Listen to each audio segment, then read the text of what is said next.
ఢిల్లీలో భారీ ఎర్రచందనం స్మగ్లింగ్ నెట్వర్క్ ను భగ్నం చేశారు తిరుపతి జిల్లా పోలీసులు. పక్కా సమాచారంతో అటవీ శాఖ ఎర్రచందనం టాస్క్ ఫోర్స్ ఢిల్లీ పోలీసులు సంయుక్తంగా నిర్వహించిన ఆపరేషన్లో ఢిల్లీలోని ఓ గోదాంలో 10 టన్నుల ఎర్రచందనం దుంగలు పట్టుకున్నారు. వీటి విలువ 8 కోట్ల రూపాయలుంటుందని అంచనా వేశారు. ఎర్రచందనం దుంగలను స్వాధీనం చేసుకుని 2 నిందితులను అదుపులోకి తీసుకున్నారు. ఎర్రచందనం స్మగ్లింగ్ చేస్తే కఠిన చర్యలు తప్పవని హెచ్చరించారు ఎస్పీ సుబ్బరాయుడు. టాస్క్ ఫోర్స్ నిర్వర్తించిన రైడ్లో ఒక కేసు తీసుకోవడం జరిగింది. ఆ కేసులో అరెస్ట్ చేసిన ముద్దాయిల యొక్క ఇంట్రాగేషన్ మరియు ఇన్వెస్టిగేషన్ ద్వారా వచ్చిన లీడ్ని బేస్ చేసుకొని మరియు ఇంటెలిజెన్స్ డిపార్ట్మెంటు, ఫారెస్ట్ డిపార్ట్మెంటు వారి సహకారంతో ఢిల్లీలో ఒక గోడౌన్లో ఈ మెటీరియల్ ఉందని తెలిసిన తర్వాత అంతర్రాష్ట్ర ప్రాంతంలో ఉన్న ఈ మెటీరియల్ని తీసుకురావడానికి ఇంటెలిజెన్సు, లోకల్ ఢిల్లీ పోలీసు మరియు రెడ్ శాండిల్ టాస్క్ ఫోర్స్ అక్కడున్న ఫారెస్ట్ వారి యొక్క సారథ్యంలో ఈ రైడ్ చేయడం జరిగింది. అక్కడ దాదాపు 10 టన్నుల రెడ్ శాండిల్ని, 8 కోట్ల విలువ చేసే రెడ్ శాండిల్ని అక్కడ సీజ్ చేసి లోకల్ కోర్టు యొక్క పర్మిషన్తో ఇక్కడికి తరలించి ఈరోజు వాళ్ళని అరెస్ట్ చేయడం, మెటీరియల్ని ఎవరైతే ఈ క్రైమ్లో ఇన్వాల్వ్ అవుతున్నారో వారిపై కఠిన చర్యలు కూడా తీసుకోవడం జరుగుతుంది.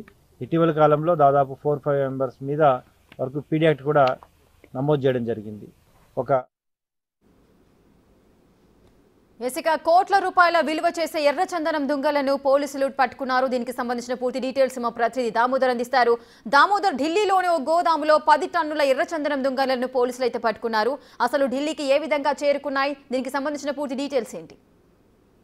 రేఖ, 2వ తేదీ కడప జిల్లా కాజీపేట సమీపంలో ఒక ఎర్రచందనం స్మగ్లర్ ను, తమిళనాడుకు చెందిన రాజ్ కుమార్ అనే ఎర్రచందనం స్మగ్లర్ ను ఏదైతే రెడ్ శాండిల్ టాస్క్ ఫోర్స్ పోలీసులు పట్టుకున్నారు. ఈ సందర్భంగా అతన్ని విచారిస్తే తాము ఏదైతే ఎర్రచందనాన్ని ఢిల్లీ మీదుగా ఇతర దేశాలు ఢిల్లీకి తీసుకెళ్లి అటు నుంచి రోడ్డు మార్గాన ఇతర దేశాలకు తీసుకెళ్తున్నామనే సమాచారాన్ని తెలియజేశాడు. తనకు ఢిల్లీలో తుగ్లకాబాద్ కు సంబంధించి 2 వ్యాపారులు, 2 స్మగ్లర్లు తనకు సహకరిస్తున్నారని చెప్పడంతో పోలీసులు అతన్ని తీసుకెళ్లి తుగ్లకాబాద్ సమీపంలోని ఒక గోడౌన్ లో తనిఖీలు నిర్వహిస్తే 10 టన్నుల ఎర్రచందనం దొరికింది. మొత్తం 356 ఎర్రచందనం దుంగలు ఉన్నాయి. ఇది 8 కోట్ల పైగా వాల్యూ చేస్తుందని అధికారులు తెలిపారు.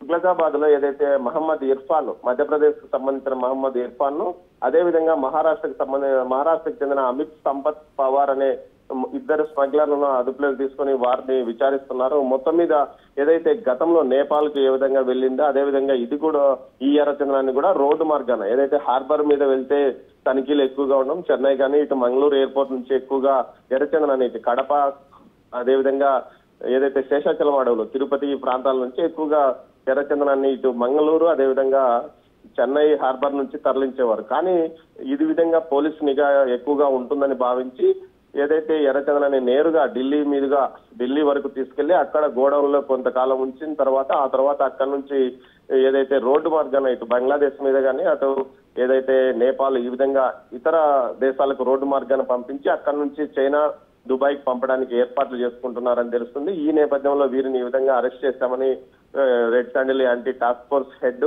తిరుపతి ఎస్పీ అయిన సుబ్బరాయుడు తెలిపారు. మొత్తం మీద గతంలో నేపాల్ సమీపంలో కూడా ఇదే విధంగా ఎర్రచందనం పట్టుబడింది. దాన్ని కూడా తీసుకుని వచ్చారు. తాజాగా ఇది ఒక మరో పెద్ద operation red sandal task force అని చెప్పవచ్చు. ఈ మధ్య కాలంలో తరచుగా ఎర్రచందనం దొంగలు దొరుకుతున్నప్పటికీ ఈ స్థాయిలో ఇంత క్వాంటిటీ బయటపడడం ఇదే మొదటిసారి అని చెప్పవచ్చు. Rekha. Right, thank you Damodar, thanks for the details.